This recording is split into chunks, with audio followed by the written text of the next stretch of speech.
வாழைப்பழம்னா அவ்வளோ பிடிக்குமா உங்களுக்கு? இப்போ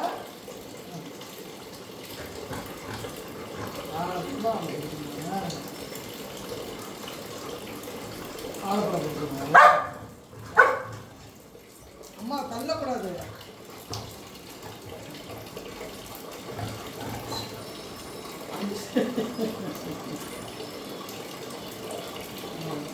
டாட்டா புரிஞ்சு போச்சு. எல்லாருக்கும் 2 பனானா கொடுத்தாச்சு.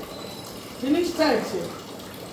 பனானா 2 பனானா சார்லிக்கு, 2 பனானா ராக்கிக்கு, 2 பனானா மேக்ஸுக்கு.